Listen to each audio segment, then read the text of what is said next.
Saludos, bienvenidos sean cada uno de ustedes a este primer episodio de Pauta Vial Podcast. Este es el espacio que unifica a todos los sectores que están tomando acción para mejorar la seguridad vial en la República Dominicana. Ustedes saben que la seguridad vial ahora mismo es fundamental en la sociedad dominicana. Es una de las principales causas de muerte y esto es lo que nos motiva a participar en este podcast. Mi nombre es Víctor Castro y para mí es un verdadero placer formar parte de este proyecto y estar a disposición de ustedes.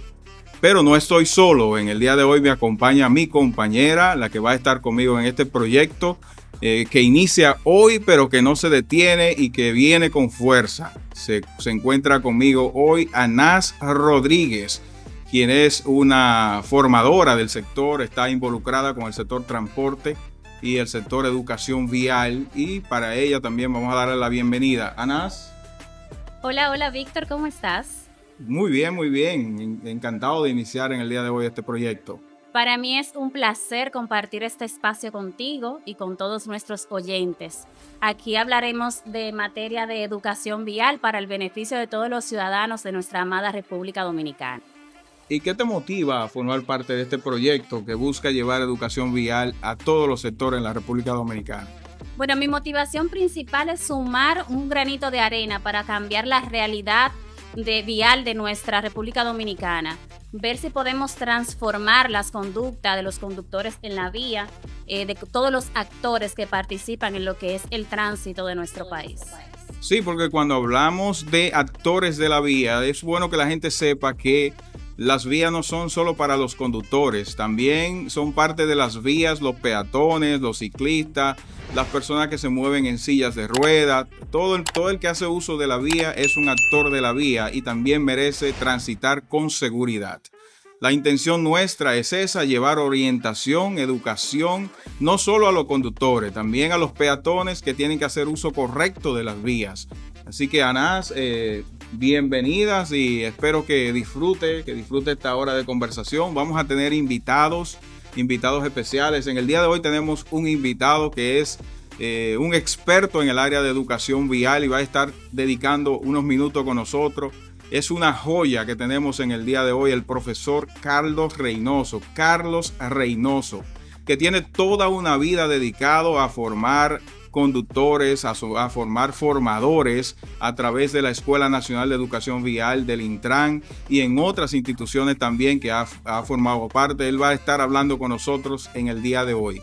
Dime, Ana, ¿tú conoces a Carlos? ¿Tú sabes de su trayectoria? Claro. Carlos Reynoso es un personaje conocido en temas de educación y seguridad vial, con vasto conocimientos en el área. De verdad que para mí es un honor compartir este primer episodio con usted, con él, y compartir con la gente, con la ciudadanía, para que estén educados, informados y podamos todos sumar a que el tránsito de nuestro país pueda mejorar. Tenemos que bajar ese índice de siniestralidad, tenemos que bajar de ser el segundo país con más muertes por siniestros viales. Y yo sé que este podcast, este canal de Pauta Vial va a poder sumar para que eso sea una realidad.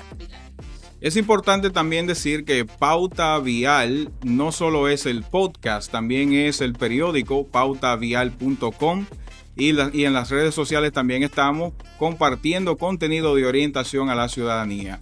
Como nuestro esquema es convertir al invitado en el protagonista de este podcast, a partir de ahora vamos a regresar con nuestro invitado de hoy y vamos a llevar este plato fuerte a la ciudadanía, a los espectadores que están viendo este espacio.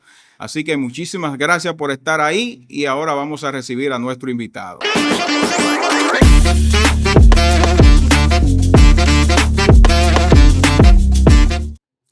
Queridos oyentes, en este primer episodio de Pauta Vial Podcast vamos a tratar temas que nos interesan a todos. Desde los giros a la izquierda y las medidas tomadas por el Intran, los accidentes o siniestros y también las medidas de seguridad de retención infantil. Para conversar sobre estos puntos tan importantes, tenemos aquí a nuestro invitado especial, el licenciado Carlos Reynoso, quien va a desarrollar cada uno de estos temas de interés para todos. Con nosotros, Carlos Reynoso. Carlos, bienvenido. Bien, para mí es un gran honor acompañarles a ustedes en este inicio de un proyecto tan importante que ya tiene varias ramificaciones. Esta es una de ellas a través ya de la presencia a nivel de los podcasts estos. Y además ya tenemos un portal, ¿no? Que es uno de los portales más floridos, más bien elaborados, muy atractivo, ¿no? Pauta Vial. Invitamos de hecho a todos a la audiencia nuestra, ¿no? Que visite ahí y que se mantenga al tanto de los temas viales a través de estos medios tan significativos. Bueno, para mí es un gran placer acompañarles. Son mis hermanos, mis amigos, y bueno, yo soy parte de esto. Es importante resaltar, Carlos, como mencionas el periódico digital, que Pauta Vial no solamente se encarga de presentar el tema diariamente que vemos en las calles de accidentes o situaciones viales, sino que también presenta temas de educación vial, porque entendemos que muchas personas cometen infracciones día a día por desconocimiento. Entonces, nuestro periódico digital se encarga de promover la educación vial en el entorno ya sea para el peatón, ya sea para el conductor, para el ciclista, para todos los actores de la vía.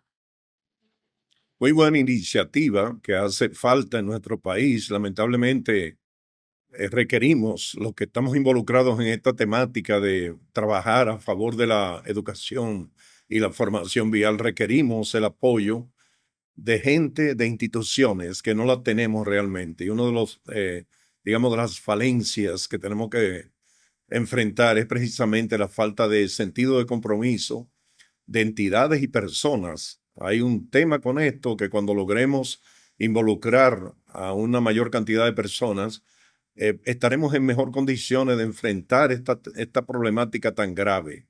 Y por eso saludamos este programa, saludamos el periódico virtual y todo eso en virtud de que está abordando una temática que debiera ser abordada con mayor seriedad y preocupación por parte de la mayoría de los medios, de los líderes de opinión, etcétera, etcétera. Carlos, antes de iniciar, de entrar en materia, sería bueno que tú le cuente a la audiencia un poco de tu trayectoria. ¿Cómo ha sido tu experiencia con esto de la educación vial? ¿Cuándo te inicia? ¿Cuándo tú tienes tu primer contacto? ¿Y cómo es ese inicio? ¿Cómo te involucra con estos temas? Sí, es muy interesante. Yo vengo de las universidades. Yo era profesor de UTESA, de la Pucamaima, de la Universidad Abierta para Adultos y de la Universidad Católica de Santo Domingo. Llegó un momento de mi vida que ya por la edad y debido al hecho de que ya mis hijos no requerían, digamos, tanto de mí porque eran profesionales, entonces yo entendí que ya no tenía necesidad de estar trabajando de noche. Por ejemplo, en la Pucamaima yo tenía carga académica en la mañana, en la tarde y en la noche. Cuando yo comencé a trabajar en el área de la educación vial, la ley que estaba vigente era la 241, la ley de tránsito de vehículos de motor, que fue abolida, lógicamente, por la ley 6317, que fue promulgada por el 21 de febrero del 2017. Y ahí cumplió 50 años esa ley 241, porque fue aprobada el 28 de diciembre de 1967. Ahora, ¿cuándo tú notas que empieza a haber un deterioro o que empiezan a incrementarse los siniestros viales, los accidentes de tránsito? ¿Con la antigua ley ya existía ese problema o eso se ha agravado ya con los años? Sí, está claro que en la medida en que ha ido aumentando la densidad poblacional y la densidad de tránsito, lógicamente el problema vial se ha incrementado en virtud de que las calles no han crecido. Si bien es cierto que República Dominicana está hoy en día en una posición, digamos, de primer orden en lo que tiene que ver con infraestructura vial, y cuando hablamos de infraestructura vial se enfoca fundamentalmente en lo que son las autopistas y esas cosas. Entonces, en ese sentido, por ejemplo, el Foro Económico Mundial, a través de lo que se denomina el informe de competitividad que ellos emiten cada año, sitúa a la República Dominicana en el quinto lugar en mejor infraestructura vial de toda América Latina, incluso por encima de Brasil. Cabe aclarar que no estamos hablando de la dimensión de la infraestructura vial. Carlos, la gente puede confundirse porque cuando tú transitas por las calles y encuentras muchos hoyos y mucho, o sea, eso como que estemos en un lugar así como que pudiera La parecer, percepción que puede sí, tener el ciudadano Sí, no es lo que las estadísticas, ¿verdad? sí, eso es cierto, el tema de las percepciones y a veces de la ignorancia de la temática, porque por ejemplo el enfoque que hace el Foro Económico Mundial habla de conectividad terrestre. Y entonces, en ese sentido, República Dominicana, tú vienes desde Herrera hasta el aeropuerto y hay una infraestructura que te permite esa conectividad. Ahora bien, que haya un montón de personas que no tienen sentido de compromiso, no tienen disciplina, no respetan las normas y crea, digamos, ese paso que podría ser fluido, se convierte en una zona llena de obstáculos. Y entonces el tema de la conectividad terrestre, que es de la que habla el Foro Económico Mundial, sí la tenemos. Y nosotros, cabe decir que en términos de infraestructura vial y la calidad de la infraestructura vial, nosotros ciertamente estamos por encima de muchos países de América Latina, porque, por ejemplo, esas vías que tenemos de circunvalación en varias zonas, la autovía del Coral, las autovías del Este, todo eso son modélicas, son realmente modélicas en el área. El problema está en los que andan por ahí y la forma como andan por ahí, que ahí es que está el problema, los ¿no? niveles de educación de la gente. Y yo diría que más que educación es falta de conciencia. Ahí hay un tema que podría combinarse. O sea, cuando hablamos de educación, ciertamente, la educación en el más amplio sentido de la palabra puede viabilizar lo que es la concienciación. Pero usted puede tener conciencia aunque no sea una persona ilustrada. Claro. Usted puede encontrar una persona, digamos, de una zona rural, muy rural, en la que no haya tenido acceso a la escolaridad en un grado muy significativo, y son personas que tienen un nivel de conciencia ponderable, admirable, y no han requerido la instrucción académica para ello. Lógicamente, hay una combinación ahí. La instrucción, la educación permite viabilizar lo que es la conciencia, porque, por ejemplo, tú puedes darte cuenta de muchas cosas si estás alfabetizado, que puedes leer, ¿verdad? Contrario a si tú no tienes acceso a la lectura, a la información plena. Por eso se decía anteriormente que el analfabeta, el analfabeto o analfabeta, que era como se decía anteriormente, la Real Academia aceptó el analfabeto. Lo que pasa es que ahora mismo tenemos lamentablemente muchos analfabetas, una persona está alfabetizado, pero es disfuncional. Sí, Es sí, un analfabeta no funcional. sí, efectivamente. Entonces, Carlos, si bien es cierto que en algunos tramos de nuestro país se requiere un mantenimiento constante en la calzada para que pueda haber un tránsito de vehículos, personas, bicicletas, motocicletas fluido, también es cierto de que el tema del embotellamiento se da mucho por la conducta de los transeúntes. Es un tema más conductual que de estructura de las avenidas, carreteras y demás. Sí, efectivamente, y tú me estás dando la razón a lo que yo planteaba ahorita. Si usted analiza, por ejemplo, en las zonas donde hay mayor densidad de tránsito y donde se producen la mayoría de los entaponamientos, esas vías no tienen problema de hoyo, Víctor. Los hoyos están en el barrio donde yo vivo, en Villa Duarte, que quisiera que arreglaran eso ahí, porque, oye, torna aquello más paupérrimo y más degradante, ¿verdad? Pero por ahí es que andan esos problemas digamos, de baches, ¿verdad? En las calles, pero hay que admitir que las principales vías por donde transita la mayor densidad de tránsito no tienen problema de bache. Y tú lo dijiste muy bien. El tema es de parte de los usuarios de las vías públicas.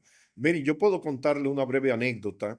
En el 2007, en el 2009, yo estuve visitando, yo estudié en Francia, pero en estos casos que voy a citar ahora, ya no estaba como estudiante, sino con la hija mía, fruto de una promesa que le había hecho, que no pude cumplir en el momento que alcanzó los 15 años, pero en los 16 sí pude cumplir, ¿no? Entonces la llevé a París y yo tuve una experiencia entrando a la ciudad de París porque me hospedé en un hotel en las afueras, cerca del aeropuerto. Y hay un taponazo peor que de los muchos que hay aquí. Pero hay una gran diferencia, que es fluido porque nadie está cambiando de carril, nadie le está tocando bocina porque de hecho está prohibido, como aquí, que la ley lo prohíbe. O sea, lo prohibía la ley 241 y lo prohíbe la 6317 también, tocar bocina en la ciudad. Pero es una utopía, ¿no? Porque lo que más se hace aquí es tocar bocina. Pero en Francia se cumple. Y tú puedes ver esa cantidad enorme de vehículos entrando a la ciudad de París desde las afueras. Unos tapones larguísimos, pero fluyen y nadie cambia de carril. Vamos a aprovechar ahora que tú hablas de París. ¿Tuviste en París los agentes de tránsito dirigiendo el tránsito aun cuando el semáforo funciona? No. De hecho, puedo decirte que yo nunca vi agente de tránsito en París, ni tampoco policía, porque de hecho lo que hay son unos gendarmes que lo que usan es una macana. Porque yo entiendo que parte de los entaponamientos también es esa, que a veces los semáforos están funcionando y tú ves que hay un DGC que no tiene ni siquiera noción de cuánto tiempo te está dando paso en una sola dirección y un tapón larguísimo. Suele darle prioridad a una dirección que a otra y provoca, hace todo menos ayudar. Yo debo salir en defensa de mis amigos de la DGC, en el sentido de que, miren, la ley plantea dentro de sus normas de tránsito que hay una jerarquía de prioridad en el tránsito. Y esa jerarquía es la siguiente. O sea, primero está el ser humano, en este caso el agente de DGC. Segundo están las señales de balizamiento o de emergencia, que son estas que ponen con una llama prendida o una luz prendida, que cuando hay algo grave en una vía. En tercer lugar está el semáforo. Óyeme bien, en tercer lugar. En cuarto lugar están las señales verticales, que son las que están colocadas al lado de la vía. Y en el último lugar están las señales horizontales, que son las que se pintan encima del pavimento. Cuando tú hablas de orden de jerarquía, ¿qué significa eso en palabras llanas? Bueno, que si hay un semáforo rojo y hay un agente debajo de él diciendo que sí, que pase, al que usted tiene que hacerle caso es a la gente, porque la jerarquía plantea que es el agente. Y también reitero, ¿no?, que la intención de la gente al intervenir el funcionamiento del semáforo es aportar algo que solamente un humano puede hacerlo. Y vamos a aclarar esto. Por ejemplo, es cierto que hay semáforos inteligentes, pero lo que tenemos en República Dominicana no son ninguno inteligentes. Pero los agentes de DGC tampoco son inteligentes. Sí, bueno, eso habría que ponerlo a prueba. Pero bueno, el caso es que los semáforos tienen una programación que permite una cantidad de tiempo para esta vía y una cantidad de tiempo para la vía que cruza esa, ¿no? Y entonces, bueno, es algo automático, tantos minutos por acá, tantos minutos por acá. Ahora, cuando interviene la gente, dije, se procura enmendar esa automatización del semáforo que en ese caso puede perturbar la lógica. ¿De qué estamos hablando aquí?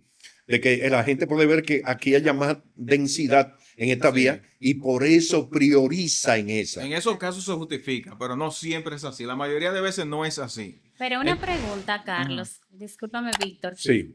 ¿Se da el caso en semáforos inteligentes que él pueda analizar si esta vía está más congestionada y darle mayor cantidad de tiempo para que los vehículos pasen? Sí. Eso sería lo idóneo. Donde se instala un semáforo inteligente, hay toda una infraestructura tecnológica que permite el funcionamiento apropiado de ese artilugio.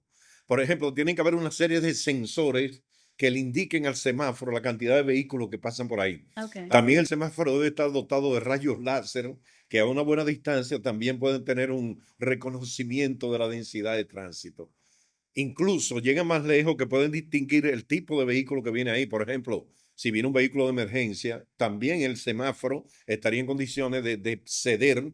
Pero en República Dominicana no tenemos un semáforo como ese, ¿verdad? No, absolutamente, no tenemos todavía. Yo estimo que en su momento llegará, porque estamos avanzando como país, pero sí, hasta el momento, por lo menos yo no he visto el primero. La gente suele llamar a los semáforos que tienen conteo regresivo inteligente. Sí, pero son brutos, lo único que tienen conteos regresivos. Lo único que usted ve, ¿verdad? ¿En qué tiempo le va a Sí, tocar pero está programado. transitar? O sea, él te dice que va a llegar ahí, pero ya está programado que son tantos minutos que debe dar para cada fase. ¿Cómo se llama eso? Cada fase del semáforo. Se da también con el tema de los DGC, que ellos están en las intersecciones. ¿Sabes? Los DGC utilizan su radio Sí, y sí. por el radio se comunica, ahí va el funcionario tal, dale paso. Entonces, esa prioridad, ese funcionario, claro que hay algunos que la ameritan, es lo que también provoca los Sí. embotellamientos. Entonces, yo entiendo en el caso del presidente, de la vicepresidenta, pero a veces suele pasar que se exceden el abuso de poder de yo soy fulano Ujú. y utilizan esa herramienta para no cumplir lo que como ciudadano también deben de cumplir, ¿verdad? Sí, Que es el tema de la ley de ciertamente. tránsito. Si usted espera, Ciertamente, este tema sí se refleja no solamente en el cumplimiento de las normas de tránsito, sino en todo. También debemos ser empáticos con ellos. O sea, el sí, trabajo claro. de un agente de DGC es duro. Carlos, Eso es así. está muy interesante el tema de los DGC, pero quiero aprovechar este primer episodio del podcast para entrar en materia en lo que tiene que ver con educación vial. Y el público que nos está viendo probablemente no sabe qué es la educación vial, qué busca, cuál es la diferencia entre educación vial y seguridad vial. Entonces, nosotros tenemos que aprovecharte a ti para que tú establezca esa diferencia. ¿Qué es la educación vial? ¿Qué busca? ¿Cuál es la diferencia con la seguridad vial? Y además, si nos puede decir cuáles son los actores de las vías y cuál es la diferencia entre siniestro y accidente, brevemente. Perfecto, perfecto. Bien, lo primero es que la educación es parte de la seguridad vial. O sea, cuando hablamos de educación vial, estamos hablando de un componente de la seguridad vial. Todo lo que se hace, por ejemplo, colocar una señal en un lugar determinado, ¿verdad? Educar, formar, porque hay dos instancias a nivel de la educación vial. O sea, está la educación vial en sí, que está destinada fundamentalmente a los escolares, a las personas menores de edad, y el término correcto no es educación vial, sino educación para la seguridad vial, que es el término correcto. En ese sentido, como el propio nombre lo indica, la educación vial es un componente de la seguridad vial. La seguridad vial es la gran sombrilla que cubre todo. Y entonces, bueno, la educación vial son mecanismos persuasivos y disuasivos que procuran precisamente llevar el nivel de conciencia y conocimiento al individuo para el cumplimiento de las normas. En lo que tiene que ver con la seguridad vial son una serie de mecanismos y acciones de personas e instituciones que procuran precisamente bajar los índices de siniestralidad vial. Cuando hablamos de índices de siniestralidad vial, estamos hablando de las personas que mueren, los que resultan lesionados, las pérdidas materiales, económicas, etcétera. Eso es lo que se denomina siniestralidad vial. Entonces, instituciones y personas están dentro de la definición misma de seguridad vial, porque hay instituciones que están llamadas a accionar a favor de la seguridad vial, pero también el individuo debe, digamos, concebirse como un ente activo a favor de algo que nos afecta a todos. Estamos hablando de que nadie escapa, no importa el color suyo, la talla suya, su nivel económico, todos padecemos esta gran problemática vial, desde las muertes, las lesiones, hasta también la pérdida de tiempo en los taponamientos y todo eso. Carlos, disculpa que tú sabes que el tiempo en televisión es Definitivamente. importante. Entonces, en República Dominicana mueren aproximadamente cada día 8 personas y el 60% de ellos son motociclistas, Eso es. motoristas. Entonces, primero, para llevar orientación a la ciudadanía, ¿qué pueden hacer los motociclistas para evitar morir en las vías? Y después que nos explique qué pueden hacer los motociclistas, ¿qué pueden hacer también los conductores de vehículos ya de automóviles para también evitar siniestros, accidentes de tránsito en la vía? Bueno, ojalá y lo que vamos a decir aquí encuentre oídos de parte de la comunidad de los usuarios de motocicletas. Y digo esto porque lamentablemente hay un accionar de parte de la NVIAL, que es la ¿Qué es la institución. NVIAL?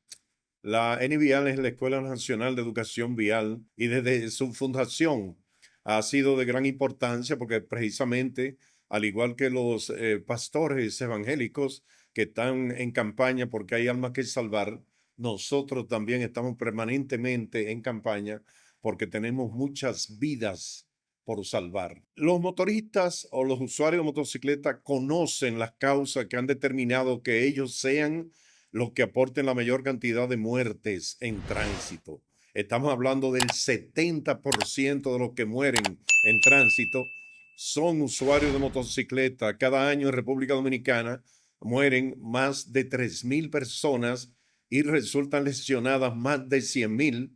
Incluso de esas 100.000, un porcentaje significativo resulta con lesiones incapacitantes, que es un tema que hay que prestar atención. Porque cuando usted es un ente productivo y deja de serlo, hay un impacto a nivel de la familia, hay un impacto a nivel del Estado dominicano. Que cabe decir que hoy en día, de acuerdo al Consejo Nacional de la Seguridad Social, el gasto por concepto de la siniestralidad vial se eleva al equivalente al 2.21% del Producto Interno Bruto. Estamos hablando, señores, de cientos de miles de millones de pesos. Y lo voy a repetir para que no parezca un error. Cientos de miles de millones de pesos que se destinan. Entonces, lo que decía, para responder a tu pregunta, Víctor, los usuarios de motocicleta saben por qué ellos constituyen el principal grupo de riesgo en la siniestralidad vial. Primero, la alta velocidad que llevan los motoristas. Es cierto que la naturaleza del vehículo, la maniobrabilidad del vehículo y todo lo demás puede motivar al individuo a andar a una velocidad excesiva, pero también usted tiene que tener control. Usted tiene que controlar su vehículo, controlarse usted y controlar su vehículo. También el tema de rebasar por la derecha. El tema que está por encima de lo anterior, el hecho de no usar casco protector. Ahí estábamos leyendo en la prensa que en el primer semestre de este año la DGC impuso más de 1 billón de multas. Y de ese millón de multas, un porcentaje altísimo se debió al no uso del casco protector. Y lógicamente el conductor de una motocicleta que no usa el casco protector está, digamos, poniendo en peligro la parte más vulnerable de su cuerpo, que es la cabeza. Y esa es la cabeza la que va a impactar algún objeto o el pavimento en el momento en que tenga un siniestro vial. Y lógicamente todavía está pendiente el tema del régimen de consecuencia, que es de los 5 reglamentos que están pendientes de conocimiento, de elaboración y de aprobación por parte del Poder Ejecutivo. El reglamento del régimen de consecuencia plantea que la multa mínima a aplicar después que se aplique, ¿no? Después que se inicie ese reglamento, se introduzca, será de 10.125 pesos, que es el salario mínimo imperante en el sector público centralizado. Lógicamente, hoy en día se están aplicando las multas de la Ley 12 de 2007, que tiene que ver simplemente de 1.500 pesos, etc. Pero, bueno, si el tema es el régimen de consecuencia, vamos a ver después que se aplique ya esto, ¿no? Que se ponga a alguien la primera multa, ¿no? De 10.125 pesos. Yo recuerdo impartiendo una formación a un grupo de choferes que cuando yo di este monto, uno de los choferes de carro público, que me dijo, no, profe, miren, yo le entrego el carrito mío y le pago el resto después.